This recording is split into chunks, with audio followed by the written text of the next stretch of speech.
Thank you for joining the Special Education Task Force and our training workshop on CPSE, CSE, and EI.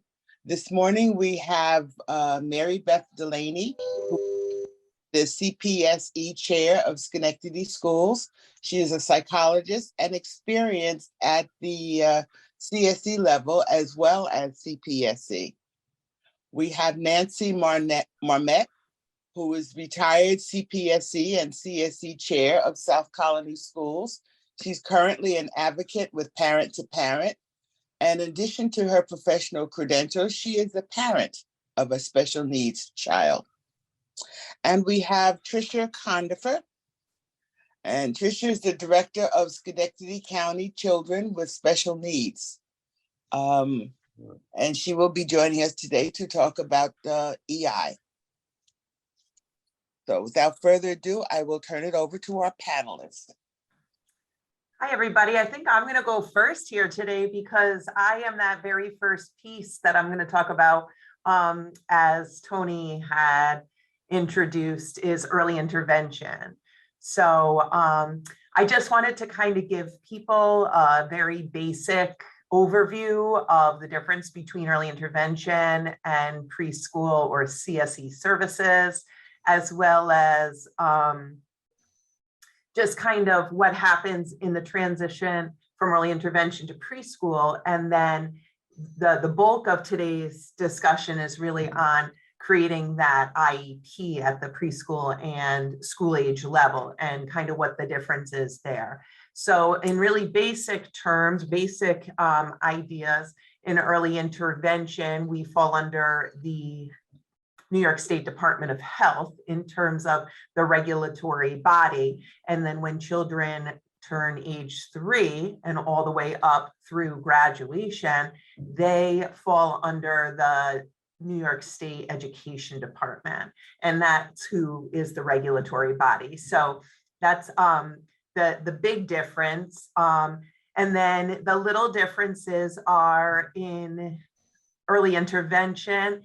Families are assigned a service coordinator, and that service coordinator really helps them through the whole process, from evaluation, from learning about the program to having an evaluation to getting services in place, all the way up, also assisting them with the idea of transitioning from early intervention, birth to age 3 services, to preschool age services at age 3. And the service coordinators stay with them right to that point. And then once they transition to the CPSE, it falls under the auspice of the school district. And so therefore the school district really becomes the service coordinator in a sense at that point in time. So for families, sometimes that EI to preschool transition, we try to help them through that. But once they get to that preschool level, they're not, they don't have somebody walking them through everything quite as closely, while they have the wonderful chair people like Mary Beth and Nancy that do that. They don't have somebody coming out to their home and working with them one-on-one for those processes. With that said, once families do move on, they have a little bit different plans. So in early intervention, we have the Individualized Family Service Plan, also known as the IFSP. And then as they move on to preschool and above, they have what's called the IEP, which is the Individualized Education Plan. And so where it becomes different is that little F that's in there, which is family. And it's not that the families are not still a very important and integral part of the plan as the child gets older, but individualized family service plans are very much developed around the child in their natural home settings, daycare settings where the child is during the day, and it really focuses on what the family needs in order to help their child at home and in those other natural environments. Where once a child does reach the age of 3 and transitions to the preschool program, the program focuses a little bit more on education and the educational impacts of any of the needs of the child. So that's kind of, in a nutshell, the difference. But transitioning from EI, early intervention, to CPSE, the service coordinators do help the children by helping the family refer their child to the school district. We help by sending over the paperwork, that's some of the paperwork that's needed so that the school districts kind of know some background about the children. And then the service coordinators go to that first meeting too, and they sit there as an advocate and as a knowledgeable person for those children. So they really help through that process. And then once they get into that first meeting with the school districts, that's where that new plan is written and created. And that's where I'm going to go ahead and stop talking and pass it along to the next people. So unless anybody has a question or anything they want to throw out right now, I know we'll do questions and answers at the end too, but if there's anything, I have no problem if anybody wants to ask a question now. I don't see any questions in the chat, but if anyone is calling in on phone and you'd like to ask a question, you can select *6 on your phone to unmute yourself and ask. Okay, thank you. So I guess I'll jump in, and then Nancy, you can support me because you did this for quite a bit longer than I've done it so far. But so to piggyback on what Tricia was just saying, the way I kind of tend to introduce the process when I get a packet from the early intervention coordinator, I contact the family because and this is specific to my district. Not every district does registration the same way, but I'll speak for Schenectady City. We require registration prior to starting the evaluation process. So I reach out to the families. I let them know that this is kind of the sort of the leapfrog from the service coordinator to where the county there's now going to be a county representative that helps support, because the county is still financially responsible for services at the preschool level. But as Tricia said, the school district takes over kind of the paperwork end of the regulatory side of things. So we work together. Ultimately, the school district is responsible for the individual education plan and making sure the services are provided to the best of our ability. I'll do the caveat here. There's a significant shortage of providers. So anybody that knows anybody, send them to either Tricia or send them to Tricia, because she can filter them out to all of us, because we would appreciate that. So I like indicate kind of that transition piece. They come and register. They then are hooked up with the evaluator, either that they choose, or if they do not choose or aren't sure who to choose, I assist with that to make sure it's a timely evaluation. We usually meet about 2 weeks after the evaluation, and always at least one day prior to their 3rd birthday. We try to do it before that, but sometimes it does work out that it is one day before their 3rd birthday. And we have the meeting, and we have to put a little different lens. The criteria at the preschool level is a little different for how you qualify. So we're putting that lens onto the evaluation results that we receive. And then we determine if they qualify as a preschool student with a disability. Once we determine that they do qualify, a couple of things happen. We first finish determining what services they do qualify for. We support the families in finding those services. And then the other piece of that is we determine whether they're going to continue in early intervention to the end of their full eligibility, or if they're going to transition immediately, because there are some timelines based on birthday that allow a little bit of an extension of early intervention services, and that case coordination by the county service coordinator. Not a ton of time, but a little bit of time. So like a kiddo, I'm going to get these dates wrong. Tricia, tell me, do the dates, Nancy, because I always get them wrong. If their birthday is up until July 1st, they can stay till August 31st. Oh, No. yeah. And Yes. then if it's after that, then it's December 31st, correct? You are absolutely correct. Oh, okay. So, any child who turns 3 between January 1st and I believe it's June 30th. No. Okay, then what is it, Trisha? I don't want to give the wrong dates. January. I'm sorry, I got like a little stuck there. I always am so careful with this too, because I always look at individual child's birth dates and I look them up on our beautiful calculator that we have, so that I make sure that I don't get any of these wrong at any point in time. Right.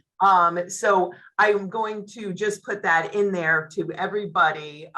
First, if you ever need to know a transition date for a child because you are not sure, including your own child, you can look up the EI to CPSE transition calculator, it's called, and it brings you right to the state ed website where you can place the child's date of birth right into that calculator, and it tells you exactly when they can transition and when they when their first eligible date is for CPSE services and when their last eligible date for CPSE services. So those children that have that 7/1 birth date to that August 31st birth date, those guys are first eligible. They're the ones that have that short window. They're first eligible July 1st for CPS for preschool services, but they can only stay in through the August 31st Right. Date as well. So those birthdays that start January to June, you're absolutely right. They can start as early as January 1st and as late as August 31st.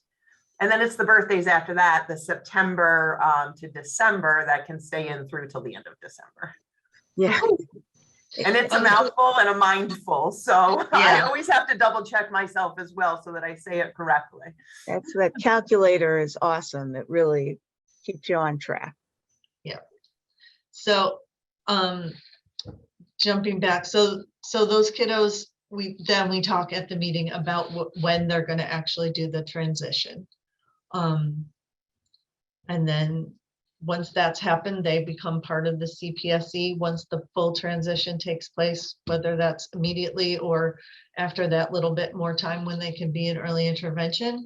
And then I always tell parents at my meetings that we have an annual review. So we meet at least one time a year to discuss their child and their child's progress, but that does not limit us to only meeting one time a year. If there is a question, concern, need for supplemental evaluation, need to talk about something that's happening at the program, anybody can reach out and say, listen, I think we need a meeting, and a meeting can get scheduled. So we're not restricted to only meeting once a year, but we are required to at least meet once a year.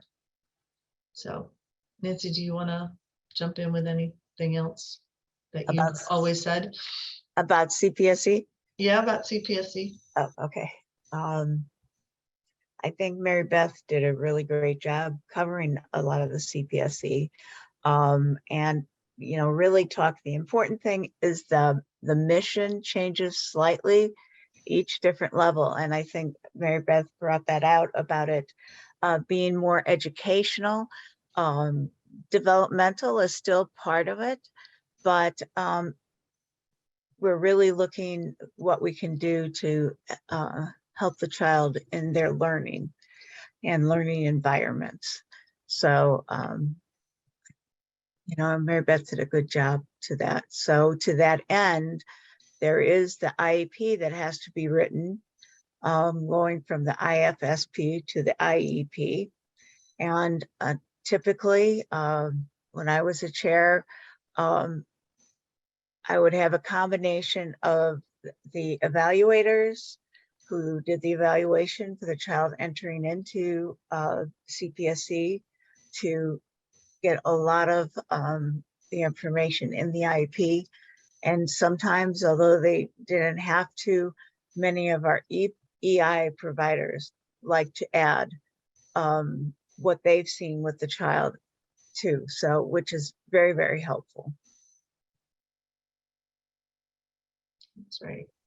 And then, Can I so, just throw one more thing in there, Mary Yeah. Beth? We were talking about that calculator, and I just want to make sure when I worded it too. So children, we said that children from September, with birthdays from September 1st through the end of the year, right, through the end of December, can stay in early intervention all the way up to the very beginning of the next year till January 1st or 2nd.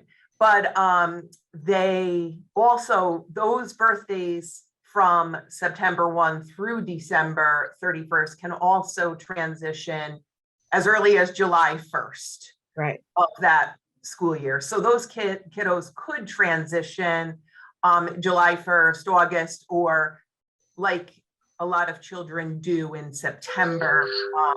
You know, a lot of children start preschool services at age 3 in September anyway. So a lot of those children Start, yeah. would have the option to, and do often start in September instead of waiting through till the end of the year. So Is- but they have the option to start as early as July 1st. Is that something, Tricia, if you sent the link for the calculator to Helen, could she put it on the chat? Yes, I can do that, because that is definitely the best way to remember all of that, because you can literally just put the exact birthday in and it tells you everything you need. So I will do that.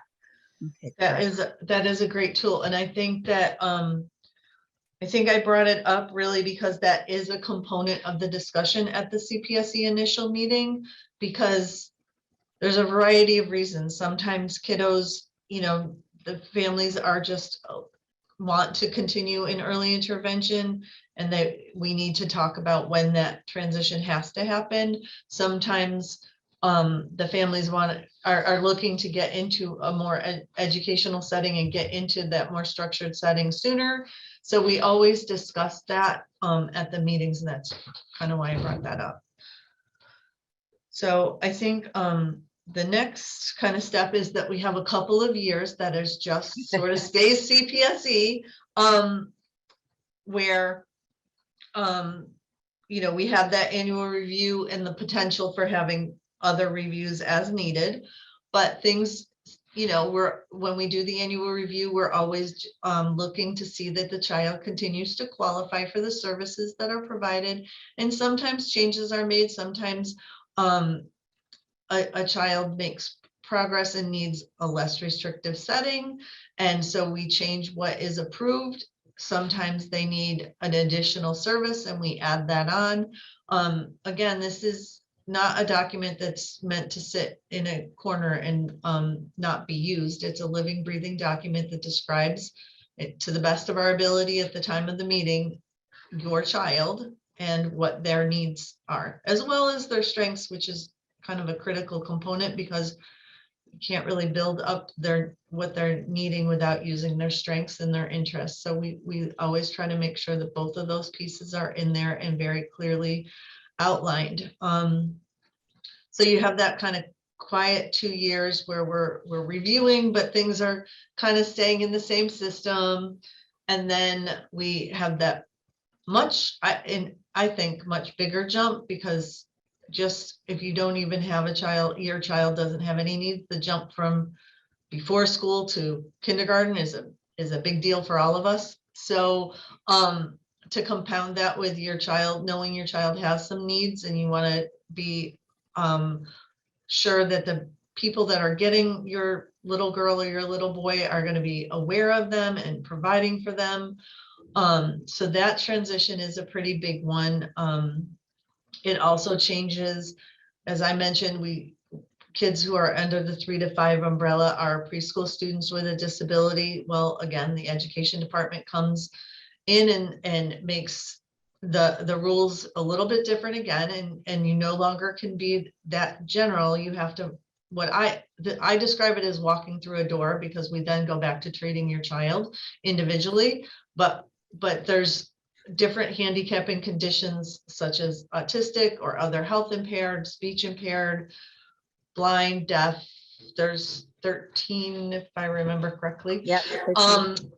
And so we look to make the decision of what handicapping condition best describes your child's needs. So a child could fit under too. They could have speech delays and have a diagnosis of autism spectrum disorder. But if the autism spectrum disorder is the overarching reason why they're struggling, we're going to use that classification, because the idea is that you use a classification that best describes why the child is struggling educationally. So we determined that. Go ahead, Nancy, jump in whenever you want to. Oh, no, and you need to know it doesn't stay the same. It can change at various points of your child's education.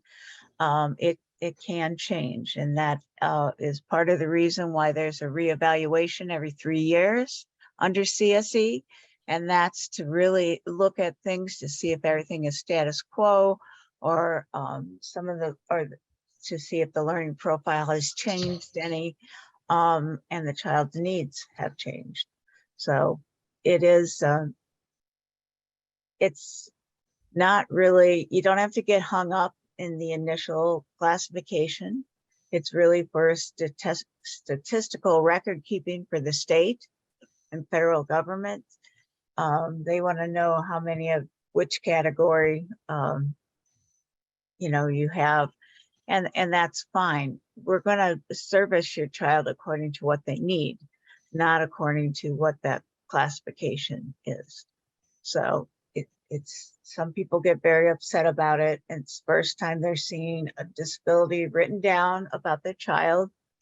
But it's a helpful thing. It's the information needed to keep these programs going. And so nothing to be feared, really, because they can always change. Nothing is ever forever. That is true. So also, and Mary Beth, you can pop in, if Schenectady does it differently. When they were transitioning, that transition starts a lot earlier than the annual review of their 5-year-old year. Okay, we're starting much earlier. I used to start in the fall of the year before a child would come into school, make list of all our kiddos that were out in programs or places I could go see the kids. I'd go see them. I get kind of a baseline of where they were at, and start thinking a little bit more, because in addition to writing that IEP for your child when they came into school, we also needed to make sure our programming was correct for the type of kids coming in. There might be kids that need more of a 12-1 program, and we might have to convert some teachers to a 12-1 program, but we want to be ready for the kids. So we take a long time in getting familiar with them prior to that transition. By January of that year, I've been out for my second visit.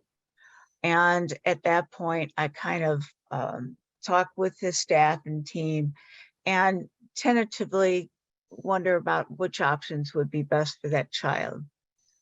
I also then have a team from the child's home school, a school psychologist, speech therapist primarily, sometimes motor people, go out to the preschool prior to the annual review to see if there's enough information to get their thoughts on what the child would be appropriately placed in. And then at that point, we would start talking to parents, letting them know what we're seeing, and letting them know we're waiting on how that last little bit before the annual review goes and how the child is, because we realize children come into their own at almost any time. They don't do it in perfect time sequence. A child may wake up and blossom educationally in May of the year, instead of January or December. So we try to leave as much time for that maturation as well, and for that development of skills. Of course, we're talking to parents, kind of letting them know what we're seeing. We're working with the preschool program and talking about what disability we think the child will qualify best under. We try to make sure parents know what that's going to be before they come to our transition meeting, because we don't want that to be a difficult time for them. So we like to prepare them for that. At our transition, there's a lot of discussion, and depending on how early or late in the spring it's done would depend on whether I had final programming in place or not. In our district, our programming, we didn't count on it until after the May budget vote. As long as the May budget vote went okay, then we kind of knew what we could do. So I don't know if I'm getting lost here. Can you think of anything else, Mary Beth? I can just, like, for me, when I'm doing meetings, similarly to you, nothing is set in stone for us until everything, as far as the continuum, because we, you have services from related services in one area all the way up through a very small program that's very highly specialized. So when you have that, you have this big continuum. So we, as Nancy had said, we determine where we think your child will best fit in that continuum of what is available, what their constellation of needs are, and how we can then best meet them to bring them to the next step and make progress. That final kind of, so we make a recommendation, and the IEP has that recommendation, exactly where that classroom is going to be and exactly who's going to be in it is something that gets determined again after the budget and everything is set in stone. And I mean, in our district, we have 11 elementary schools, so there is a little bit of placement that I always say, and if there's any parents who've ever heard me at a meeting, I always say it's way above my head. I don't determine where the programs live in my district. I just determine what program best meets your child's individual constellation of needs and strengths. So which is sometimes hard for families, because that leaves a little bit of not being exactly sure where their child will actually attend in the fall. But we do get that out to families as early as we can in the very early parts of the summer. And Yeah, I know what we try to do is, if we have an idea a child might be in a program different than their home school, we will give them the information to the school that programming is to attend kindergarten orientation, which is done towards the end of the school year. So you would have an idea if your child's going to be in their home school or not prior to those orientations taking over, because you need to become familiar with the school and what the environment is going to be for your child there. The other thing is, a lot of times, just like from early intervention to CPSE, a lot of the goals change and the wording changes. When you go to Committee on Special Education and you write that IEP, it's going to change again. Everyone has a little bit different slant. At that point, we're really looking towards a child's access to their education, and our teachers and service providers, we try to put together recommended levels and goals before that annual review, because oftentimes we have to change a lot of the preschool IEP, so that you'll have that.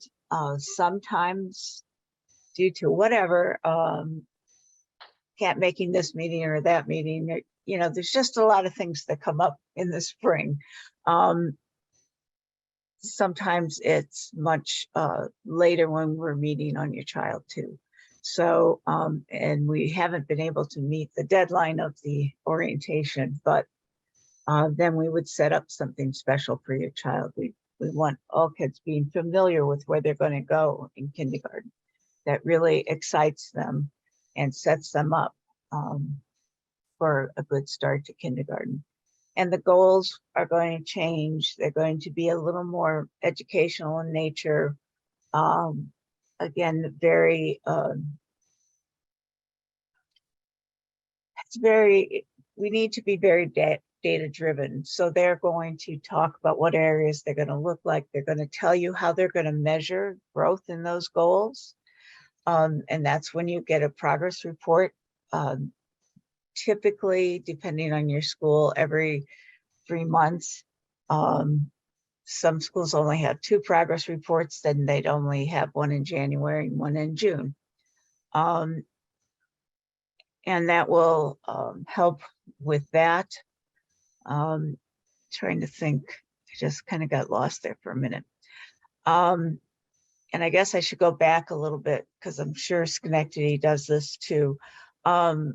January, early February, I always held a parent meeting where we'd bring all the parents in of students transitioning to school.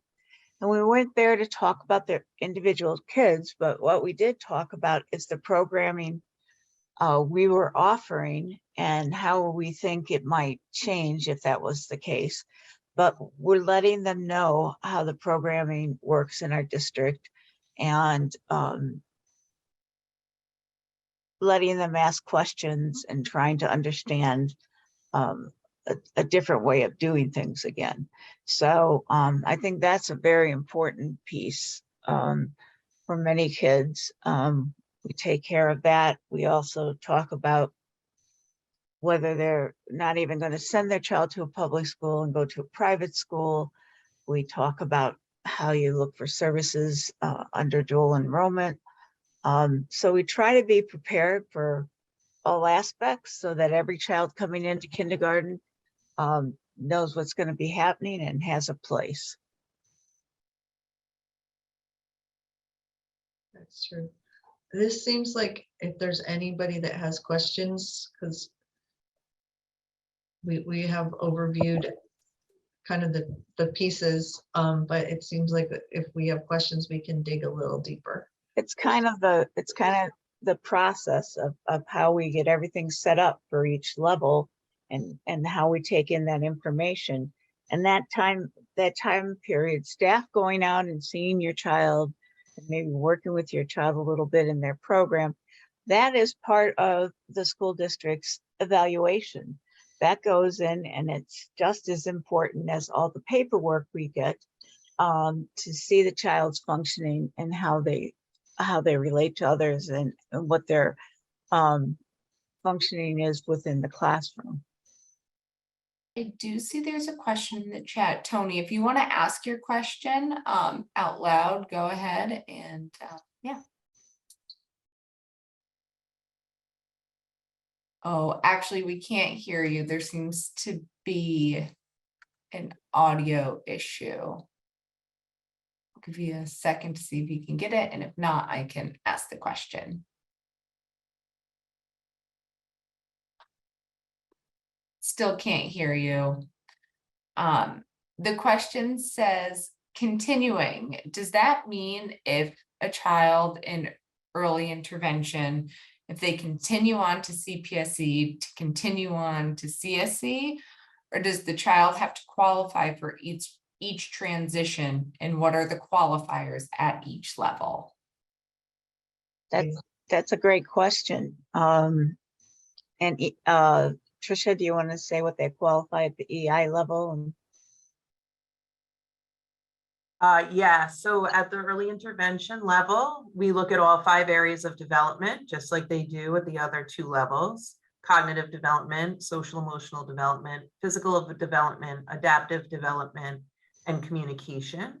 In early intervention, we look for a delay of 33% in one area of development, or a delay of 25% in 2 or more areas of development, all which is pretty consistent with the CPSE and the CSE.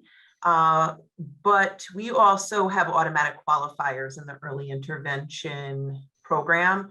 And there's a list of automatic qualifiers. There's a bazillion of them. So like, I can't rattle off that list, but you could certainly look for that. But, you know, things like autism spectrum disorder, Down syndrome, you know, extreme prematurity, things like that will qualify a child automatically. They still have to go through the same evaluation as everybody else to determine the services that are needed.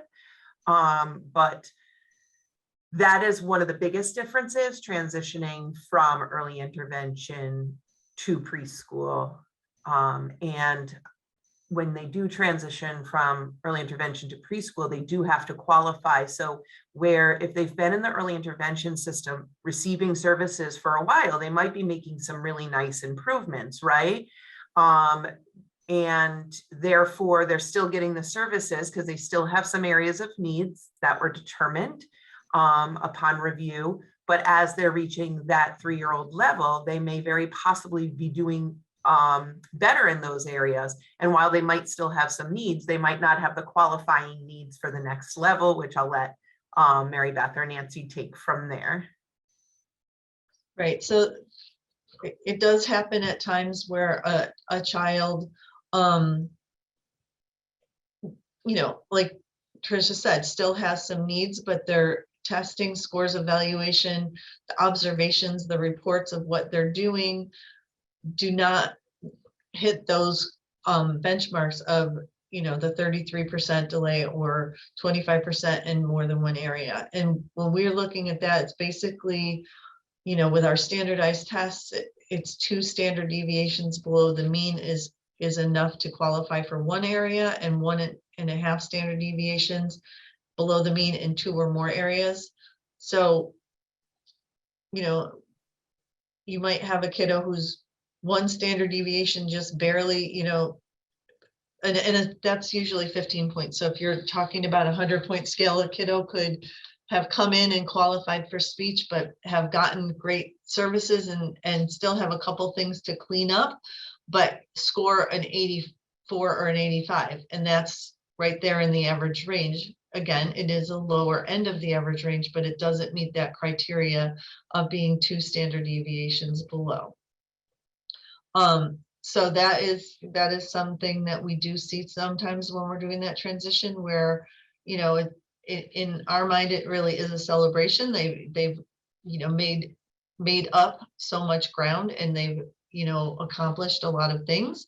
They'll continue, you know, we encourage families to continue to incorporate into their daily life things that they've learned through their therapists and through the journey that they've been on so far. But they, you know, it's a celebration that they don't qualify anymore. They've made the progress to be in the average range. So that does happen. That it's not quite the same, because we don't have to do a new evaluation to transition from CPSE to CSE. But we are still looking that they meet the qualification criteria, that they would meet the criteria to qualify as a student with a disability through the individual education plan at the Committee on Special Education level. Right. So, well, we might not have a brand new evaluation. We will have data from the classroom teams or the therapist. We'll have data on their performance level. We'll have data on their progress toward their goals. So we take all of that into account to identify that they remain eligible to qualify for services.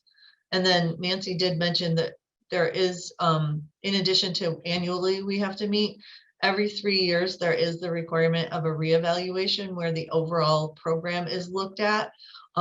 It can be a program review, it can be new assessment in some areas, it can be overall a new assessment in every area, but it's something that we have to do every time we're doing an annual review is to make sure a child continues to qualify and not just say, oh, well, let's just hold them for 1 more year. We're not quite there.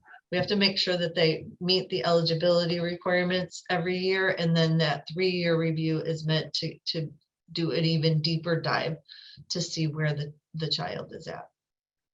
But if things with your child change during that 3 years, even the reevaluation can be moved up.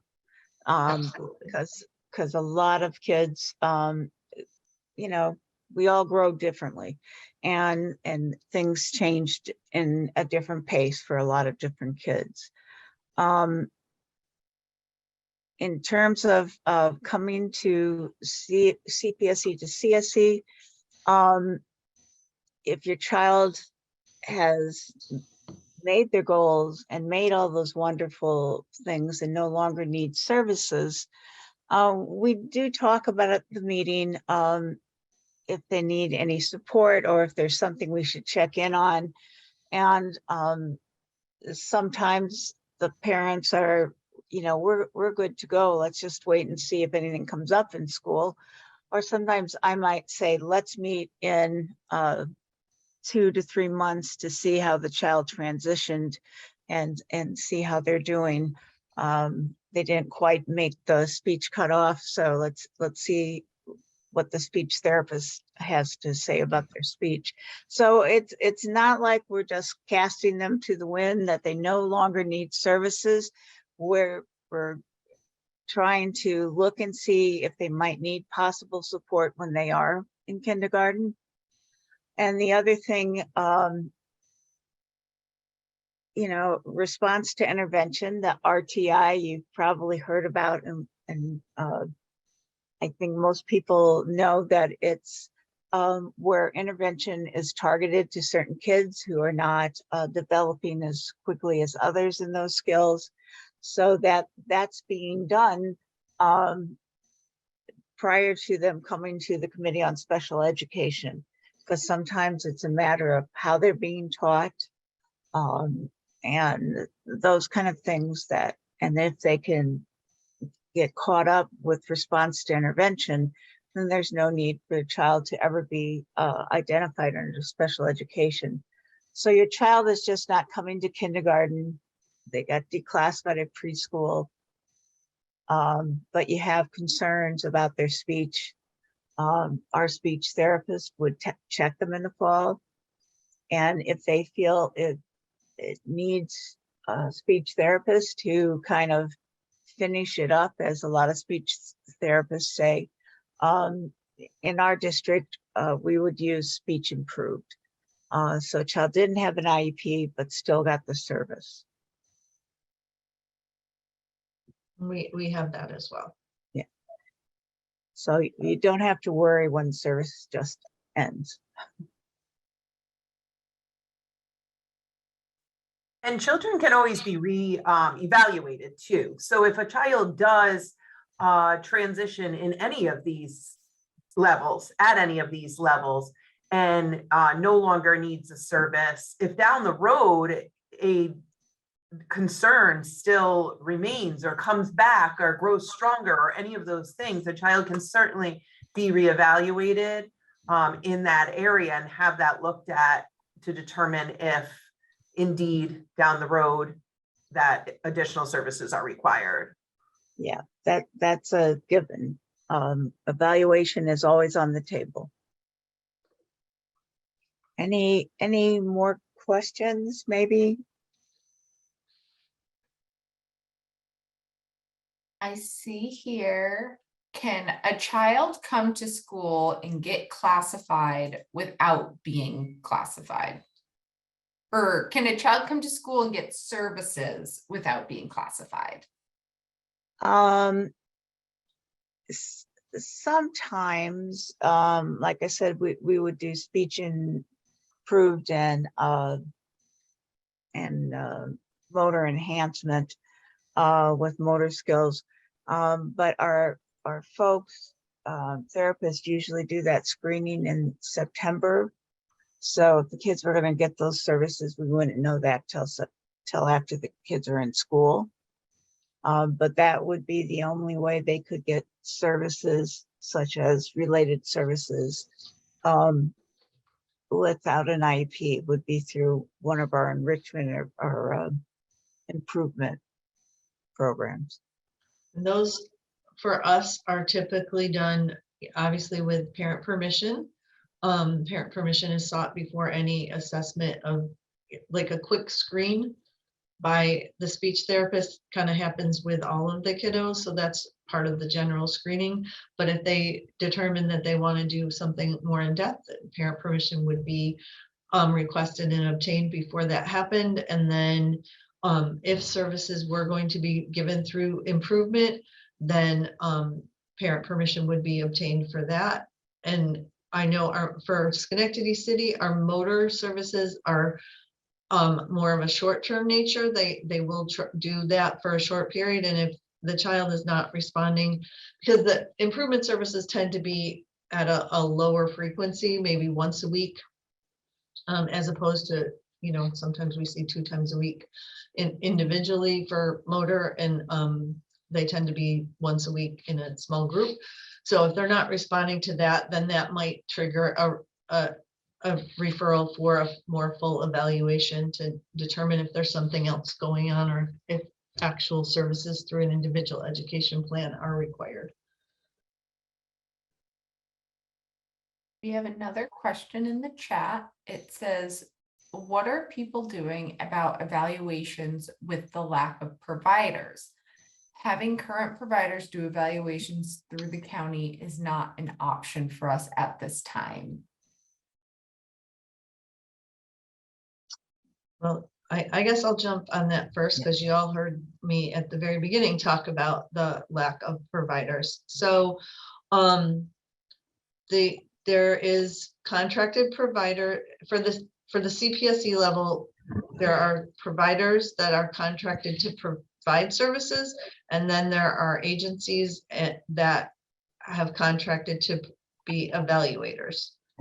So when a student is referred, either through transitioning from early intervention into CPSE, or from just a parent or a doctor reaching out and requesting an evaluation, we assign to one of, we have to use a county contracted and approved provider and evaluator.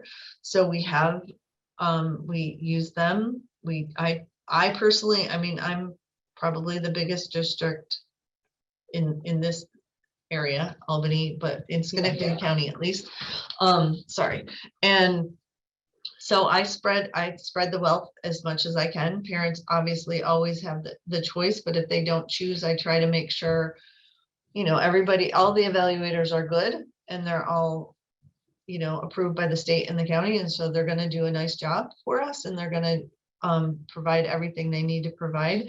So I try to spread them out so that we can be as timely as we possibly can. I've only been doing this for 3 years. So I started in July of COVID.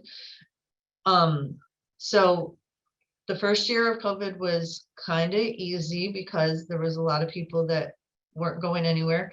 So there was some flexibility. As COVID has kind of gotten, I won't say gone because it's not, but as it's gotten to be more part of our life and more what we know a little bit how to deal with, and more kids are coming in to be evaluated, we have found it pretty clear that there is not enough providers at any level to serve the needs of the children that are coming through. So I had wait lists.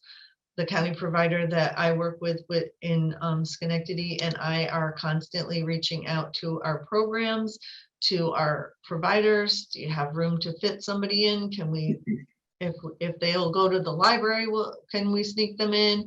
If we can get them to piggyback on this, can we sneak them in? So we're constantly sending out emails and sending out requests. When we hear of a student that is just about ready to move out, we are advocating to keep that spot for the next child that we know needs it. So it is a pretty significant shortage. It's a shortage, I would guess, across the country, but I know for a fact across our state it's a significant shortage. So we just try to be very mindful of when kids qualified and not just plug in anybody. We are trying to be mindful of who's waited and keep track of that, offer the service as soon as we can to someone who's waited, not move on to the next child until we've offered and seeing if a parent is interested in what we have found. It's been a tough lift this year. Yeah. That has been a tough lift. Yeah. And I know, even, and I've been out a year from school, even when providers were a little more plentiful, a lot of times at the transition between CPSE and CSE, we discussed things, and if evaluation was needed or the 3-year evaluation was coming up, a lot of times we discussed about waiting till the child was in school and letting the school do the evaluation as opposed to preschool providers, since we were going to be working with the child at that point. And sometimes we'd have different related services that worked over the summer and had time, and we'd do them before the child came into school. Other times we'd wait till that beginning couple weeks of school and do that. So that's how I kind of, it was starting to get rough when I was retiring, but that's how I kind of did some of it, was to bring them into district evaluation so that we could develop more of a rapport and understand the child more. Another question we've got is, when going from CPSE to CSE, how is the classification determined? Are previous evaluations and services used to determine what a child would be classified? When entering school from preschool, would the next reevaluation be 3 years after their CPSE eval? So when we're looking at which classification we use, yes, we are looking at a combination of all the testing, the child's functioning, what the service providers are feeling, and then we're kind of making our determination. If it's a choice between two, we really look at what is the primary need at this point. If the primary need is speech at that point, we may put down speech.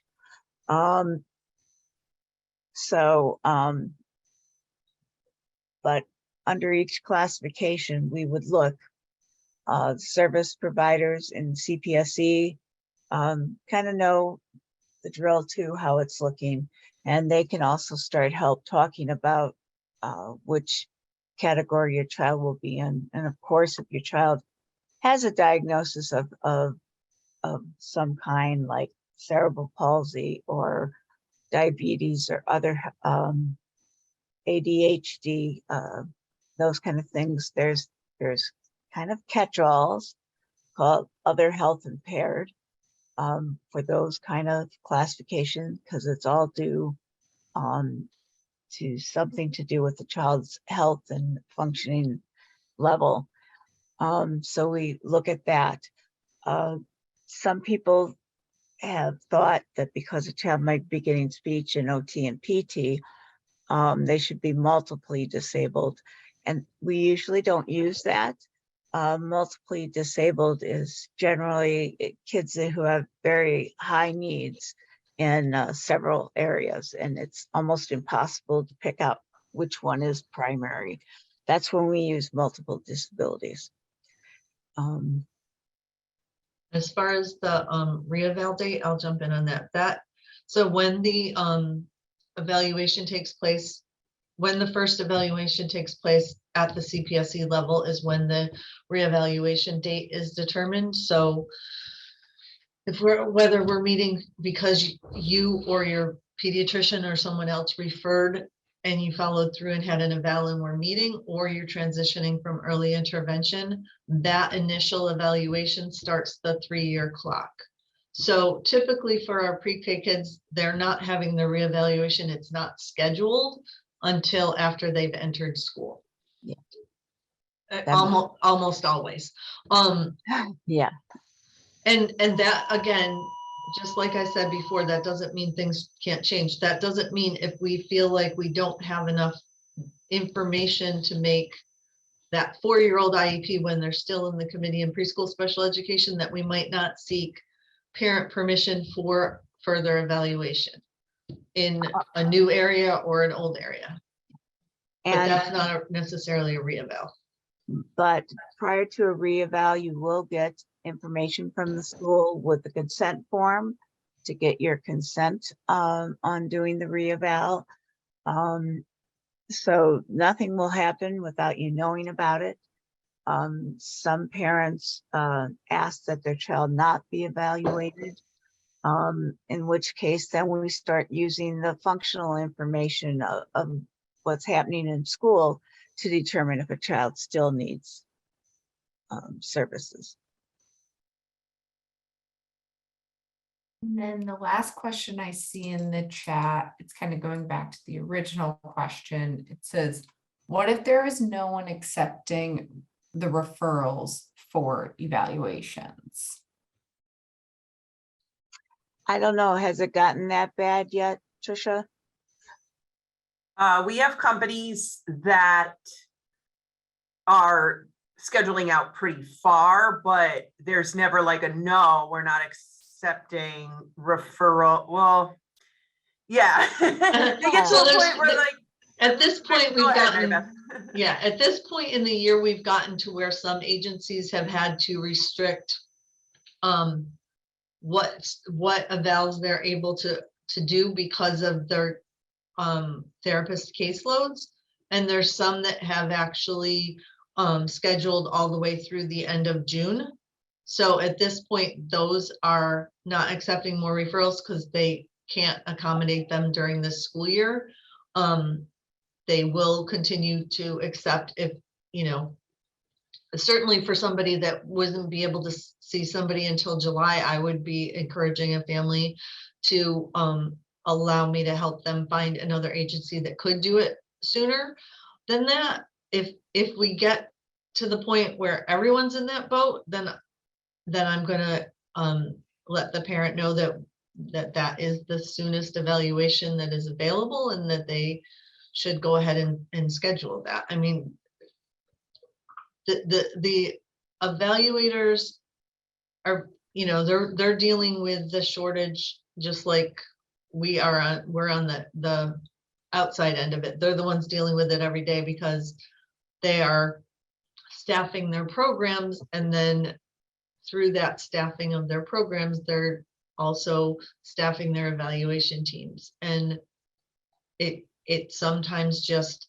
they can't pull away from the service provision for the evals. It's a delicate balancing act with how limited the resources are. So we have had kids wait a really long time to be evaluated.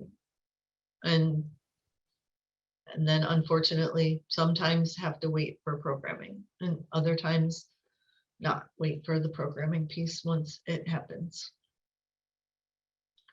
And this has been brought to the state. They basically have told us, oh, we know it's a problem. And we haven't really gotten any further kind of feedback of how to change it. Thank you. And as you guys were answering that question, another question came through. It says, if my child attends private school, how and where will the services needed be given?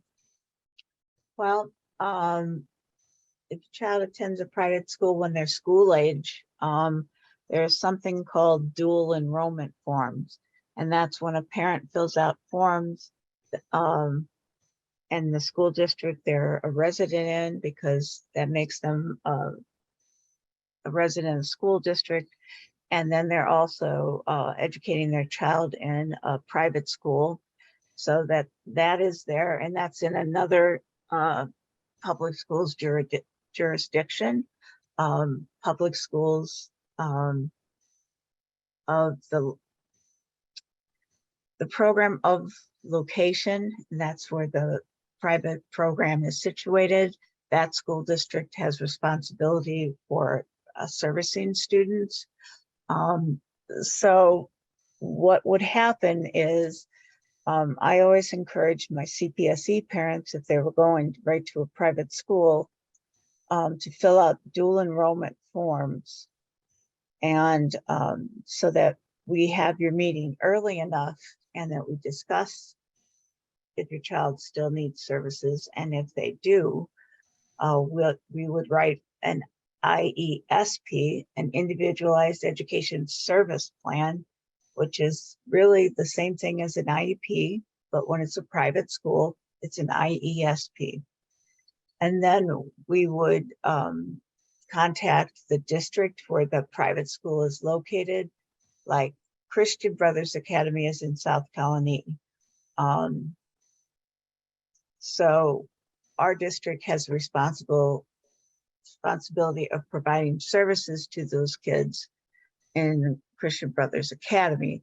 That wouldn't happen with the young one since they don't start till later, but and typically every school district has the right to choose how they're going to service private school students. They can either bus them in to their home school or to a school where the services can be provided, or they can send staff into the private schools and provide things like resource room and related services. So every district does not send staff into private schools, but some do because there are enough students in that school that it would be very difficult to be keeping up with all the bringing and back. So so that kind of decides what's going on. But your district, that's why if you have a thought or you're even thinking of doing that, I always tell people at CPSE to plan for that, but to know that they can always change their minds and go to public school, because at that meeting, I'm also writing a program for the public school.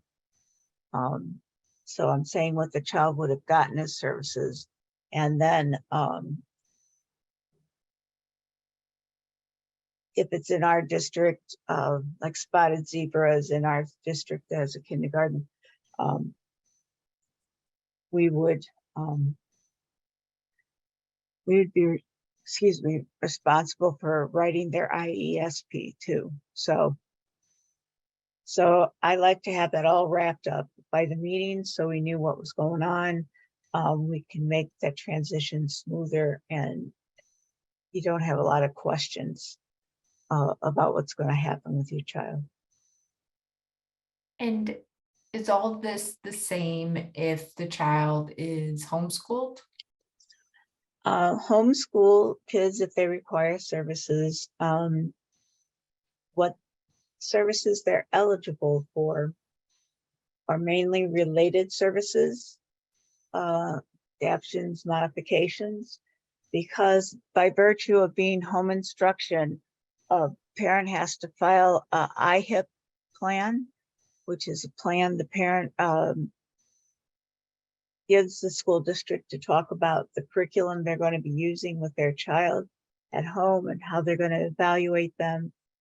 And they're also required to do progress reports.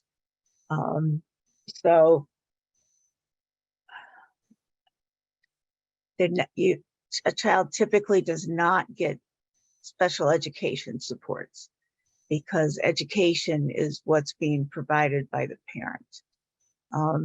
Related services, they can be bused back to the home school, or the school district can send someone in or have a neutral place that they establish for services. It really depends on the school district, which way they're going to do that.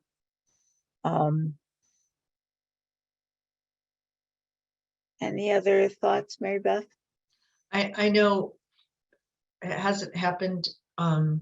Now I'm not in the CSE world right now, but I know and many times we've had our families bring the child to their home school and have those related services be provided at the home school. Yeah. So, and it's very, the homeschool is starting to become a bigger and bigger part of the population. So it's going to be more and more coming up. And if you feel a child is eligible for services like speech or OT, you would write an IESP for them, for their services. And again, it really depends on the school district how they're going to provide them. And that is the last question I see in the chat for right now.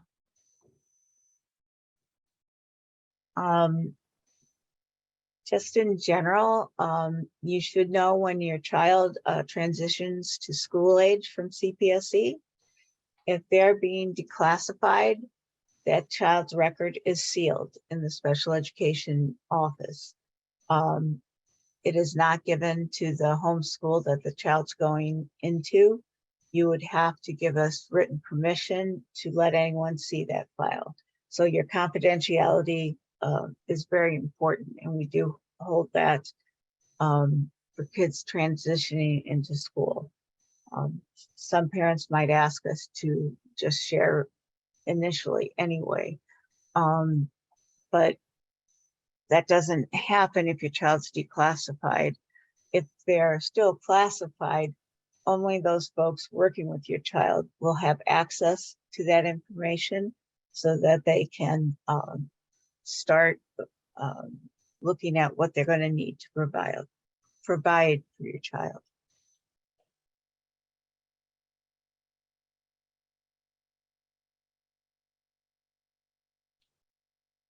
Just trying to think of questions that a lot of parents ask me when they're going to CPSE, and they wondered if everyone saw all their child's records. And no, that's not the case. It's a need to know basis. And if they're declassified or not classified to begin with, that's all sealed. We've got one more question, and it says, where is it written that the file is closed, or where is it written when the file is closed? Are you talking about FERPA? Or are you talking about where do we keep the file? I'm not sure which. I'm not sure if the participant would like to unmute to clarify. If you're on the phone, you can press *6, or you can unmute yourself. Or type a little bit more. Yeah. Where is it written that the file is actually closed when a child becomes declassified? So where is that written in state and or federal law? I know there's confidentiality, but where is it written that the file is actually closed so nobody can go and look at it without your permission? That's a good question. I don't know where it's actually written. I will just say that right up front. I know that's one of our board policies, that when a child is declassified, things are sealed. So I just figured that was all part of FERPA as well. So I don't know. I'm just curious. We could definitely look into that, because I mean, I think that's great. That's a huge thing that a lot of parents ask is, are the child's records sealed or something like that? You know, will they go on to like a college if their child becomes declassified or something? So that's kind of, you know, good information to know. So I'll go on a hunt myself as well. Yeah, it is good information. And, you know, to be honest, in school, we just kind of follow along by practice. So I'm not really sure where that reference is, but we can look at FERPA and stuff and check all of that out. Thank you. If I'm looking, it looks like Tony's looking right now. I was going to say she's looking. Yeah, she's feverishly looking. It's buried somewhere in educational law, and it is drilled into every single one of us that enters the school district, to be very aware and cautious about confidentiality and about the rules surrounding any documents that have information about your child that it either, if they're declassified, doesn't move forward, or if they do continue to receive services, that it is only provided to the, as Nancy said, to the student, the people that are going to work with that child. I know that just when I was a CSE chairperson within my building in my district, that's every building has a CSE chair, and we would have to meet with every special education teacher and every teacher and every related service provider to kind of review that at the beginning of every year with every single person regarding the individual education plans of the children that they were servicing.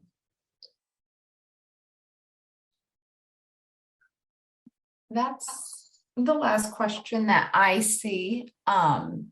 Unless you ladies have anything else to add, then I'd like to thank you all for your participation. You all did a fantastic job and we really did learn a lot, but I guess I will ask, is there any final things that you'd like to add for people to know? Tony, is there anything you feel that we've forgotten? You're muted. She's still her- having her audio volume issues. isn't working, Oh. so she's gonna have to type that in. I'll I jump would in and just just say, oh. oh, sorry. go Trisha. I would just say that at every level, there's always somebody that's willing to help. So reach out. I mean, here at Schenectady County, in terms of early intervention and the preschool level, I am more than happy and have staff that are more than happy to talk anyone through any of the processes of early intervention or transition from early intervention to preschool, or anything that comes up within the preschool world that we can help with. And I know that all of the school districts, I work with all the ones in Schenectady County, but I know many of the other school districts as well too. The school districts are so willing to work with families and make phone calls out to families to help them when they do have concerns. So just reach out. Don't ever be afraid to reach out and ask questions. Don't ever be afraid and say, oh, it's going to be a bother. The more that you guys know, the easier our processes are too. Because if you guys are very aware of the program and families are aware of the program, then they know what to expect. And it makes it easier and better for everyone. So never hesitate to pick up the phone and call my number. That's for sure. And that was what I was gonna say, so that's why I let you go first, because yeah, I mean, I might have to call you back because, you know, if I'm in a meeting, I can't pick up my phone, but my cell phone that's available on the district website is my district cell phone, so it takes messages. I make sure I listen to them and get back to people at, you know, within a day. And absolutely, it is, you know, it is not just critical for us to answer questions, but it's your right to have as much information as you can to make this be a successful experience for you and your child. We want the very best for both you and your child to make as much progress as we can help them make and be as successful as we can help them be. So if you do have a question, no matter how big or small, like Trisha said, reach out and ask the question. I usually, with the EI meetings, I'm usually saying, okay, so you have my number on some paperwork, but your EI coordinator always knows how to get to me, and they'll send me an email and I will reach back out to you. So use whoever you feel comfortable kind of contacting, and they know how to get you to the right person. Correct. And the same way at when your child's getting ready to transition into kindergarten, you can call and ask. Sometimes I was the same person. I was CPSE chair and CSE chair at the same time. So it was easy for me to talk to parents because I was already talking to them about preschool. But to find out and they will connect with you and they'll help you understand the process and try to understand your concerns. So that's very important. But, and just remembering that when you're starting a school age program, the CSE, you're starting what could be until your child is 21 years old, kind of length of relationship. So you want to start it out on a very solid, honest, and as non-combative as possible. You want to start building those bridges because you're going to be dealing with school personnel for a long time. So that relationship is very, very important. So I would say that. And when you go to register schools for CPSE, or when you're coming into CPSE, you have to register. Always look on the district's website. They usually will have links to where you go, or call the CPSE office, and they will tell you who to talk to and how to get registered, because that's a really integral part of getting everything going on the district level. And we're not allowed to start until all of that is done. So there's no harm even doing it a little early, just so it's done and we can jump on things right away.